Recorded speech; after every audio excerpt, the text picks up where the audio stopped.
This is ABC 7 News at 6. 28-year-old Nathan Lagasse was taken into custody after leading police on a manhunt through Old Town, Orono, WVII, and Bangor. Good evening, and thank you for joining us. I'm Beth Jones. Lagasse is accused of domestic violence assault with a knife. Our Callie Warren has details. And it looks like it's going to be involving a Nathan Lagasse having a schizophrenic episode and has assaulted her with a knife. Thursday on Poplar Street in Old Town, police converged on a residence after an alleged knife assault. The police came in, they had the roads all cordoned off where they could see down each road. The suspect, Nathan Lagasse, led police on an hours-long manhunt through the area before he was arrested just after 1 a.m. Friday. Down East Emergency Medical Institute volunteers led a search for Lagasse after he went missing in 2024. DME Search and Rescue Director Richard Bowie says he was unhoused, an Army vet, dealing with mental health challenges. So you basically had a person who needed to be housed and treated. That's one of the things for our homeless veterans that we're trying to advocate for as well. Advocates say help is available. Doc Goodwin, who leads Maine Veterans Project, says the hardest part is often reaching out in the first place. It's okay to not be okay, and it's okay to get help for that. It's not okay to ignore it. It's not okay to act out on those things. Lagasse made his first court appearance Friday afternoon, facing several charges. This is a 5-count complaint. Count 1 is elevated aggravated assault class A. Do you understand what the state alleges that you did? Yes, I do. If experiencing crisis, you can call or text Maine's Crisis Lifeline at 988. So just do it. Break the stigma and get the help. Callie Warren reporting for ABC 7 and Fox 22 News. A mother has pleaded guilty to manslaughter in connection with the death of her 3-year-old daughter. 40-year-old Kelly Brown of Pennsylvania was arrested after Fiona Brown was found dead inside a car at the Freshies parking lot in Milford in August of 2025. Police say the child and a dog had been left in a hot car for 14 hours. The judge has not accepted Brown's plea yet. The Attorney General's office says if Brown's plea is accepted, the state will dismiss the charge of depraved indifference murder she now faces. They say both sides have agreed to the minimum sentence she should serve is 20 years and the cap is 25 years. They have also agreed to a concurrent 5-year sentence on the animal cruelty charge. A sentencing date has not been set yet. Well, license plate reading cameras are a hot topic across Maine and nationwide. The city of Brewer has now come out and said they've had one installed since 2019 without complaints. Our Doug Banks has the story. On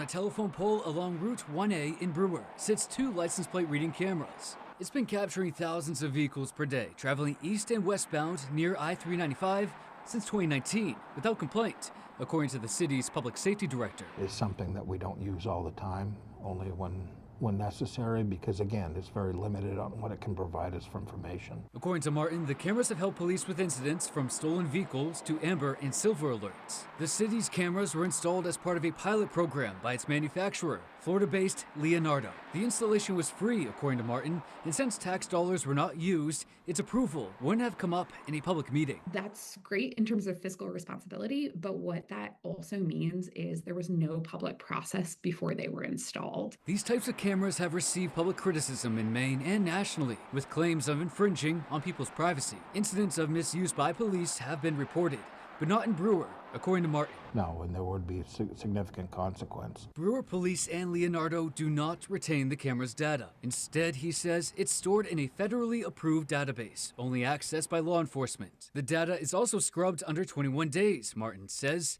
compliance with Maine law. For Brewer, limited results. There have been some positive things, but for the most part, this hasn't been really the game changer. In Brewer, Doug Banks, ABC 7 and Fox 22 News.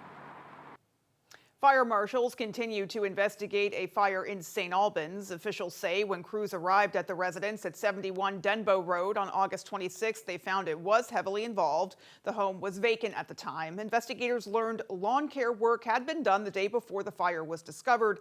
Investigators determined the fire started on a rear deck area of the residence. It has been classified as undetermined, and the specific cause remains under investigation. Well, Sunday mornings are going to look a little different here on our channels as a Legacy Sunday morning program is set to broadcast for the last time.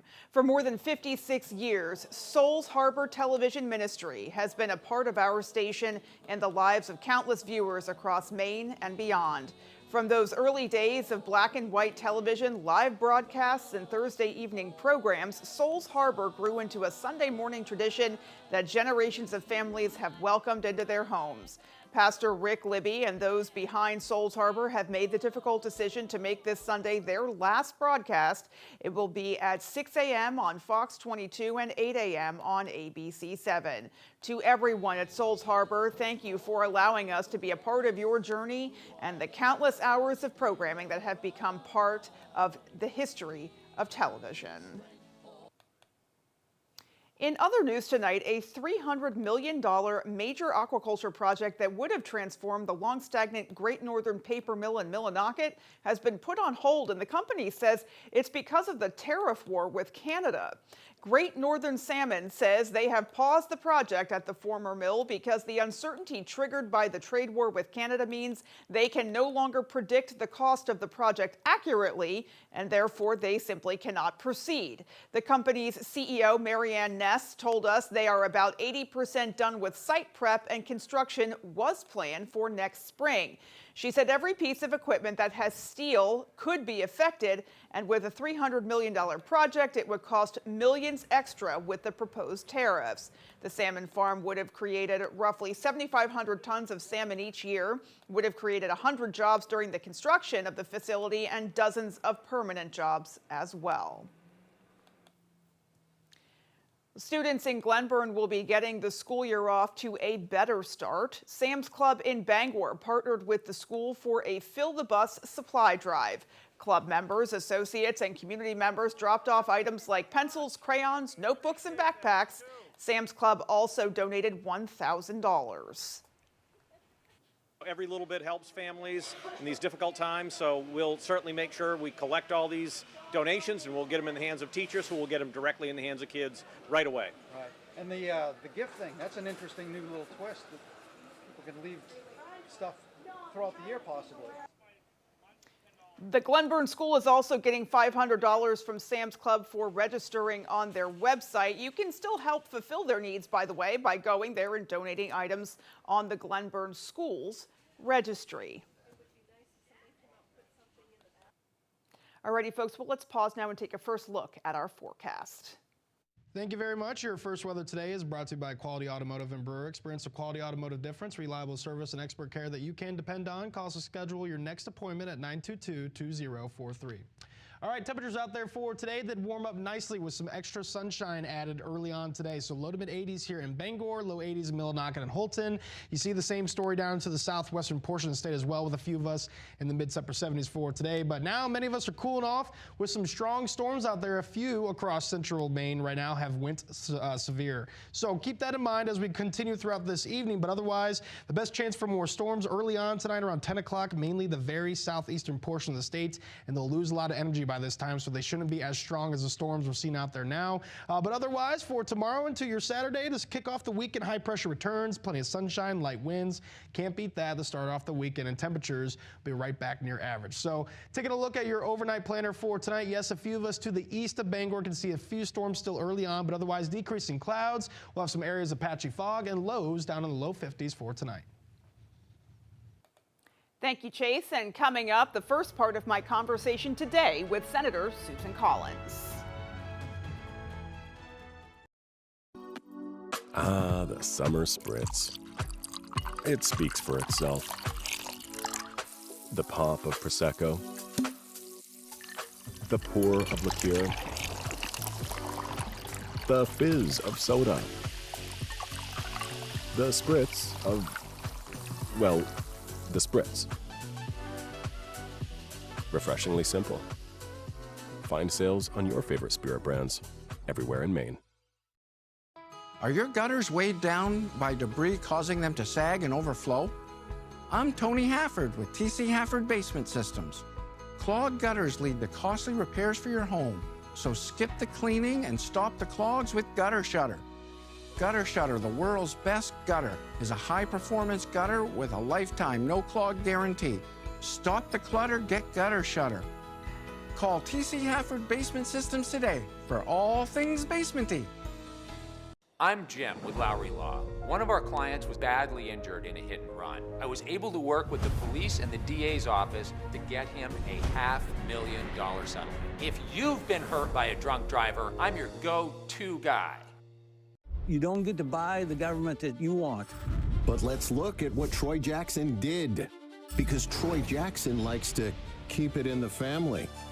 When Jackson was state Senate president, his son was one of the highest paid lobbyists in town.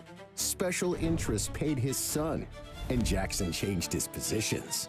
Was it a coincidence, or was something corrupt? Troy Jackson is just another dirty politician. SLF PAC is responsible for the content of this advertising. Maine's schools used to be among the best, but under Troy Jackson's failed leadership in Augusta, our high schools dropped to dead last. While Maine education collapsed under Jackson, electricity rates skyrocketed and housing costs doubled. Now, dark money PACs spend millions to prop up Troy Jackson and lie about Susan Collins. But Maine can beat their lies by telling the truth. I'm Susan Collins, and I've approved this message. Join my team and give today. The Piscataquis Valley Fair, an old-time country fair featuring farms, a tractor pull, demolition derby, pig scramble, and more. Fun rides in the Midway, daily and nightly entertainment. The Piscataquis Valley Fair, something for everyone, August 27th through the 30th in Dover Foxcroft. You're watching ABC 7 Bangor.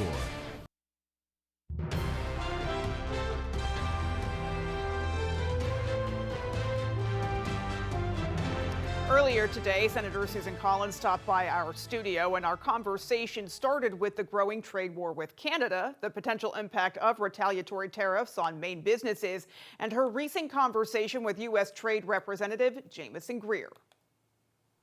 Let me be very clear that I oppose the tariffs. Canada is not China.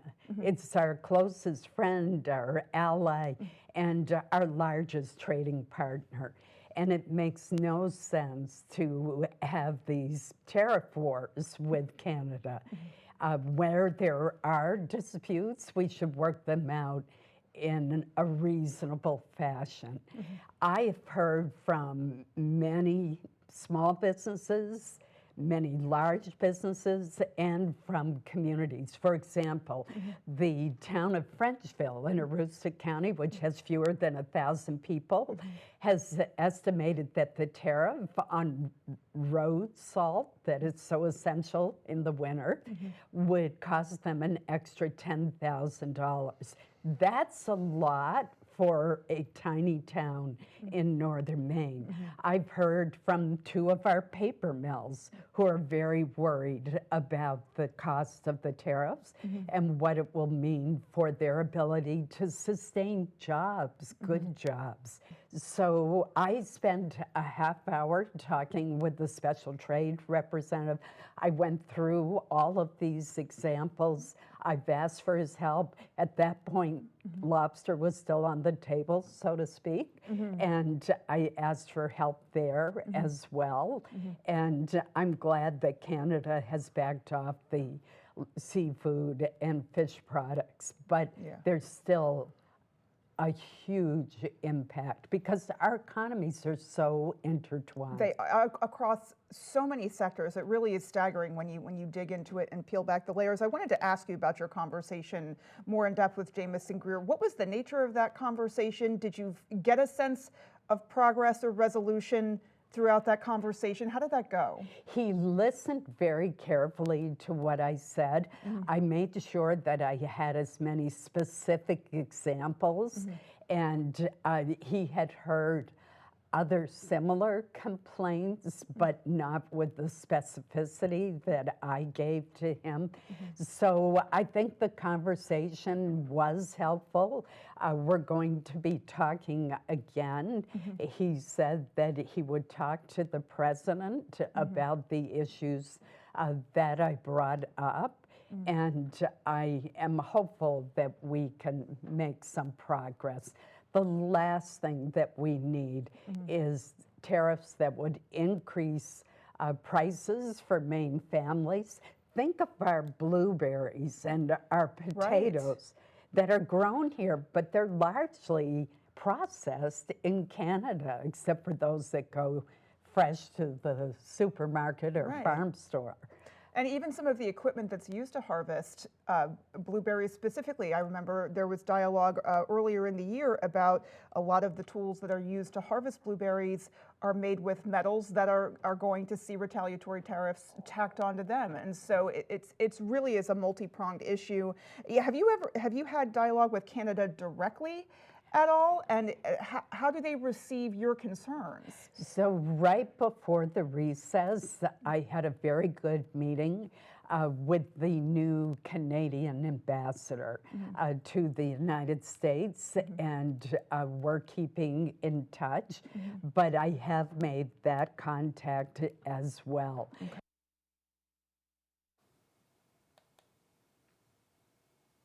Well, we also extended an invitation to Democratic candidate Troy Jackson to talk about the same issues we discussed with Senator Collins. He did not sit for an interview with us, but did so with other media outlets. Instead, we received a single statement from his press secretary. That statement said in part, quote, "Mainers have seen exactly who Susan Collins stands up for. Troy Jackson has spent his entire life standing up for working people, taking on powerful special interests, and fighting the billionaires who are spending millions to keep Collins in Washington," end quote.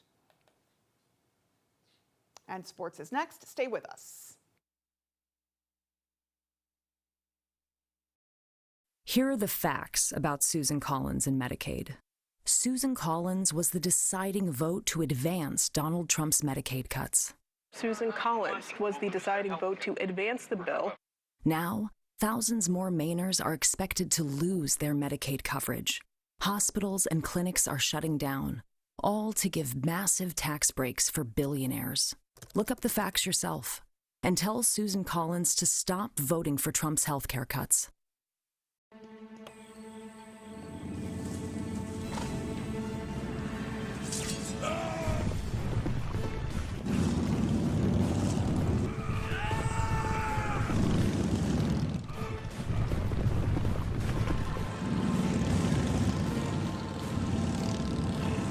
We ride, we understand. If you've been injured in a motorcycle wreck, call 855 Iron Law today. Iron Horse Motorcycle Lawyers. We protect our own. The right dock should fit your shoreline and make life on the water easier, more rewarding, and more fun. When you choose Shoremaster from Hammond Lumber Company, you get all that, along with unmatched strength, versatility, and style. Shoremaster's tool-free Infinity Track system makes adding accessories a breeze. Hammond also offers polydock floating docks, perfect for deep or fluctuating waters. Transform your waterfront into your personal paradise with a Shoremaster Infinity Dock system or floating polydock system from Hammond Lumber Company. No matter the president, no matter the party, we need our leaders to stand up for Maine. Like Senator Susan Collins, who crossed the aisle to protect the Affordable Care Act, saving health care for thousands of Mainers. She fought alongside Democrats to oppose tariffs on Canada that would harm Maine's economy. And when Republicans tried to cut Medicaid and rural health care, Senator Collins stepped in and delivered record funding. Call Senator Collins and ask her to keep fighting for Maine. Hey, Maine, think you're wicked smart? Well, put your knowledge to the test with me, Ken Jennings, on Jeopardy! Weeknights at 7:30 on ABC 7.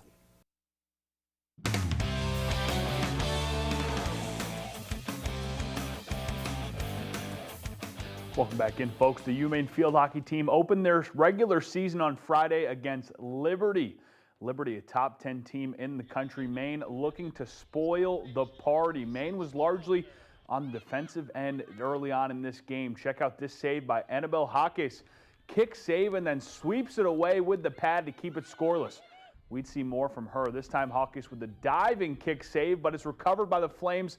Another shot comes, and again Hawkes steps up for the block. Maine could only keep them off the board for so long, though. Tashawn Delaray's shot is blocked, but Avery Pollock is there for the rebound, and they score 1-0 Liberty. They'd add to that tally in the second on this penalty corner.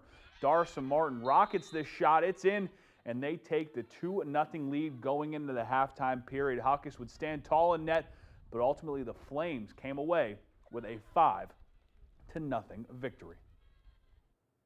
Black Bears will play another top 15 team again this Sunday when they take on UMass. The Patriots wrapped up the preseason last night with a 37-13 loss to the Cleveland Browns, an ugly way to wrap up 6 weeks of hard work. It should be noted 38 players did not suit up for the Pats in this game, including almost all of the starters. However, there were still some players on the field who are expected to take over key backup roles for this team, particularly on the defensive side of the ball, where they gave up 37 points to the Browns backups. Here's Rabel's thoughts on last night's showing from his defense before roster cutdown day. Not good enough. I mean, that's, they felt like we got a couple sudden change stops, forced them to kick field goals, which I think is always positive. But, I just, not good enough. Couldn't match the speed of the quarterback in his zone read and, some of those things. And, but we'll get back to work and figure out who we're going to get back to work with. Rosters need to be cut to 53, sorry, not 63, 53 by Sunday at 6 p.m. Speaking of football, in exactly 1 week, we will have our first Sports Blitz show of the season. It's hard to believe it's come this quick, but Sports Blitz is about to be back and better than ever. We'll bring you highlights and scores from all the local high school football teams, along with discussion and breakdown from our sports team. We'll also be debuting a new graphics package that our Jeff Hoke has been working very hard on. Do not miss Sports Blitz next Friday night at 11 on ABC. For now, that's all the time we have for sports. Here's your full 5-day forecast.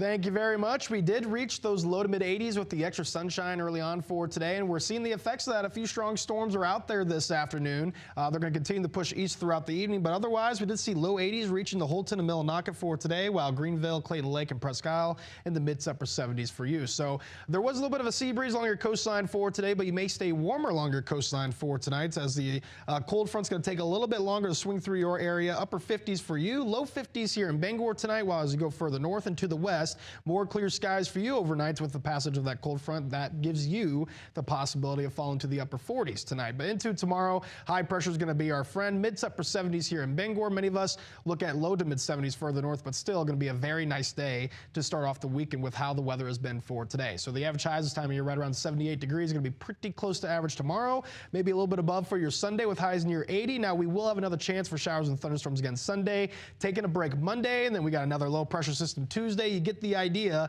We're going to have multiple low pressure systems passing through, but temperatures pretty stable, right? There will be a few cool days below average Thursday, looking to be in the low 70s right now. But otherwise, winds for tonight are going to start to die off a little bit. Into tomorrow, a light northwest wind is going to be in place across much of the state, but there will be a south wind for our coastline again, which can keep you cooler, unfortunately. But yes, that will be gusting near 20 miles per hour during the afternoon tomorrow. You won't really see it in the morning. It's going to pick up in the afternoon. And as we go into tomorrow nights, we're going to see some light winds that could still be a little breezy at times, gusting near 15 miles per hour. So again, as we have out there for tonight, early on around 8:30 to 10 o'clock, a few showers and thunderstorms can still be occurring to the east of Bangor near the Machias area. But then after that, we're really in the clear for tonight. Decreasing clouds, some dense fog out there is possible, but those lows are going to cool off tonight compared to the past few nights. Now for your Saturday, here's the high pressure, right? Plenty of sunshine, no issues to start off the weekend. Light winds out there. Yes, there can be a sea breeze, but still beautiful conditions to be outdoors. Now here comes Sunday,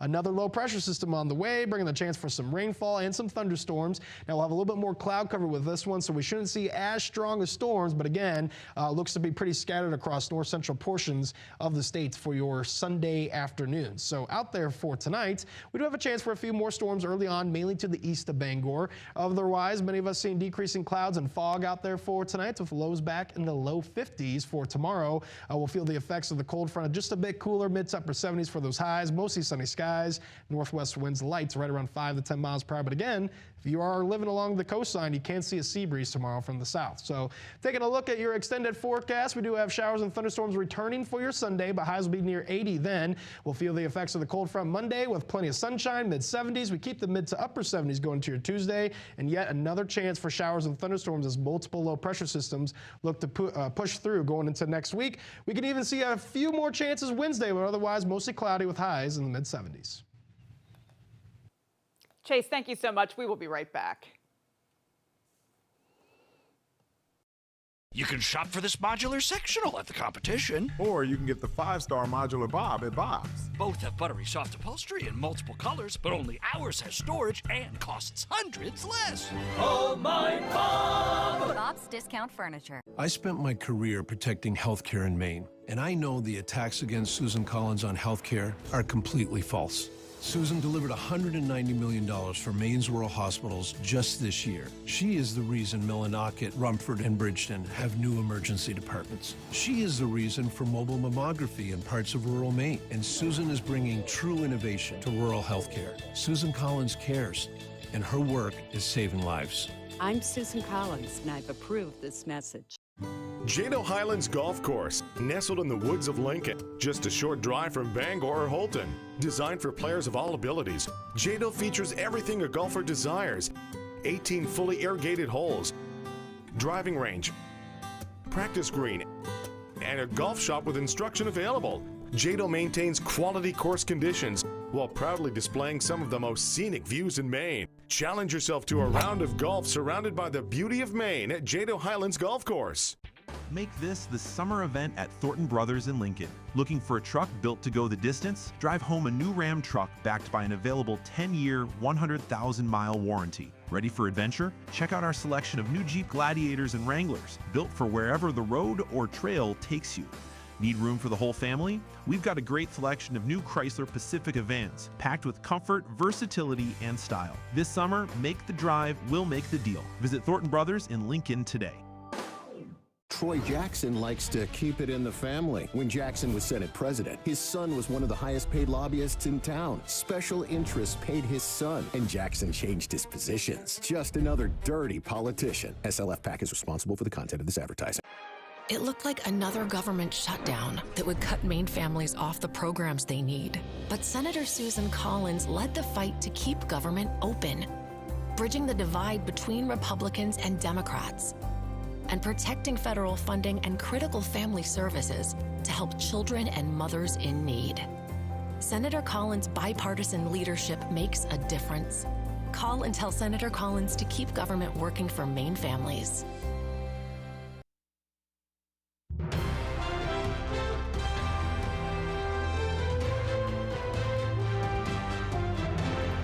The University of Maine is celebrating a massive milestone in 3D printing technology. Our Sam Miller has the story.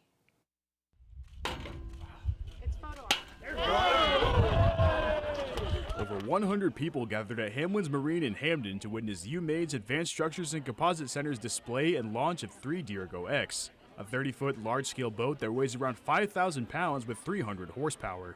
3 Dirigo X will demonstrate that a vessel produced by this technology can perform in the demanding conditions of the high seas. Developed over the past 5 years under the Accelerated Rapid Prototyping Initiative, the boat is the first of its kind in size to be publicly set in the water. It was designed to endure offshore static and dynamic stresses at speed around 40 knots. UMaine officials say they're excited to finally see this project come together, and they're optimistic for what comes next. I was really happy to see it float and to see it move so well, and it's kind of emotional really, because this has been work in a lab with all kinds of folks working and helping, and then we are able to see it in action and envision its potential for the future. I just want people in Maine to be proud of what we're accomplishing on behalf of Maine, on behalf of our nation, on behalf of our defense with this particular technology. Executive Director of the Advanced Structures and Composite Center, Habib Dagger, says Maine is innovating ahead of the country, and it will impact crafting vessels in the future. Boat building is part of our history in the state of Maine, and so it makes sense for us in the state of Maine to be leaders in next generation boat building, and that's what this project does. It's really taken boat building to the next level. In Hamden, Sam Miller, ABC 7 and Fox 22 News. Great to see that innovation taking shape. Alrighty, folks, that is going to do it for us. From everyone here at ABC 7 News, take care and have a great rest of your night. And for more, join us over on Fox 22 News tonight at 6:30.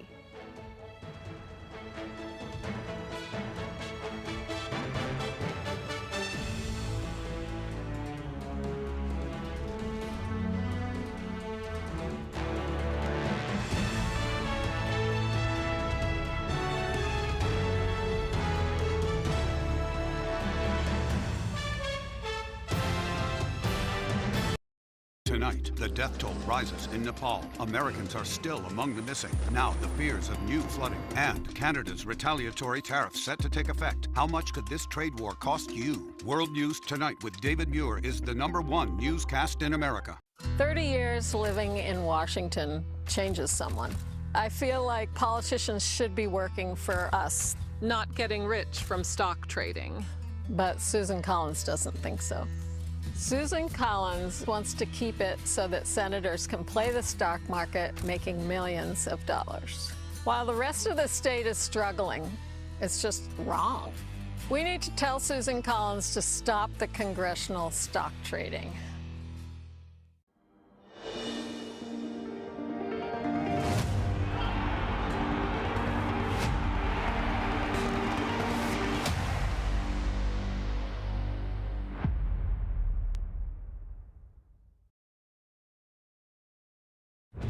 Tonight, breaking news. This is Fox 22 News Tonight. 28-year-old Nathan Lagasse was taken into custody after leading police on a manhunt through Old Town, Orono, WVII, and Bangor. Good evening, and thank you for joining us. I'm Beth Jones. Lagasse is accused of domestic violence assault with a knife. Our Callie Warren has the story. It looks like it's going to be involving a Nathan Lagasse having a schizophrenic episode and has assaulted her with a knife. Thursday on Poplar Street in Old Town, police converged on a residence after an alleged knife assault. The police came in, they had the roads all cordoned off where they could see down each road. The suspect, Nathan Lagasse, led police on an hours-long manhunt through the area before he was arrested just after 1 a.m. Friday. Down East Emergency Medical Institute volunteers led a search for Lagasse after he went missing in 2024. DME Search and Rescue